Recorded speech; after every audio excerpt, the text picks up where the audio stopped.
अंतरात्मा की आवाज़। बहुत पहले किसी गांव के किनारे एक मंदिर था। मंदिर में एक साधु रहता था। इसी गांव में एक कबाड़ी चोर भी रहता था। चोर जवानी के उभार पर था और साधु जवानी के उतार पर। चोर खाते पीते बाप का बेटा था। चोर हो गया तो जिंदगी भी चोर की ही घसीटनी पड़ रही थी। बाप ने उसकी शादी नहीं की। चोर अपने ही गांव में हाथ मारता था। लोग उसे कबाड़ी चोर कहते थे क्योंकि वह छोटी छोटी चोरी ही करता था।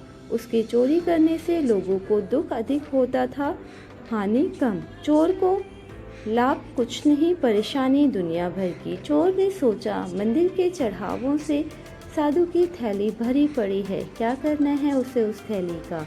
वह संपत्ति भी उसकी मुफ्त की ही है, खून पसीने का तो है नहीं। अब उसने साधु की कुटिया पर आना जाना शुरू कर दिया। बगुला भगत की श्रद्धा भक्ति से साधु महाराज तो गद हो उठे। चोर मुंह में राम बगल में छुरी लेकर दिन भर साधु महाराज की सेवा करता। वैसे साधु भी जानता था कि वह चोर खड़क सिंह तो है नहीं, कबाड़ी चोर है। दिन में इसे हाथ नहीं डालना है, रात में मुझे इसको घास नहीं डालनी है, इसलिए मेरी थैली का बाल बांका होने से रहा। थैली के आकार को देखकर कबाड़ी चोर की तबीयत हरी होती रहती थी। उस दिन चोर रात होने पर कुटिया से उठाए नहीं उठा। न उठने का मतलब था उठाकर ही उठना। दाव में कबाड़ी चोर और बचाव में साधु महाराज रात भर करवट पर करवट बदलते रहे। जब झाड़ी में मुर्गे ने बांग दी तो साधु महाराज की जान में जान आ गई। अगले दिन से साधु महाराज रात को थैली बाहर रख देता और सुबह भीतर। साधु रात भर खर्राटे भरता रहता। चोर रात भर थैली को ढूंढता थक जाता।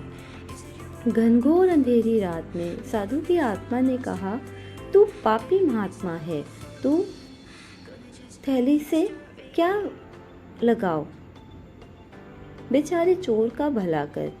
इसी रात चोर की आत्मा ने भी कहा, 2 आँख, 2 हाथ, 2 पैर, 6 संपत्ति भगवान ने तुझे दे रखी है, तू उनका दुरुपयोग मत कर। चोरी के चक्कर में पड़कर जिंदगी को गंवा रहा है। चोरी से तौबा कर, करने वाला क्या नहीं कर सकता। जब तक नीयत में फितूर रहेगा तब तक भाग्य भी तुझ पर मेहरबान नहीं होगा। एक लंबी जिंदगी इस थैले के सहारे कितने दिन कटेगी और लेने के देने पड़ गए तो। उस रात साधु ने वह थैली बाहर नहीं रखी। सुबह साधु महाराज ने देखा थैली तो वहीं पर है, पर आज कबाड़ी चोर नहीं था। कबाड़ी चोर होता भी कैसे, उसकी अंतरात्मा जो जाग गई थी। धन्यवाद। कहानी पसंद आई हो तो लाइक करें और मेरे चैनल को सब्सक्राइब करें। साथ ही कमेंट बॉक्स में ये भी बताइए कि आपको किस तरह की कहानियाँ सुनना पसंद है।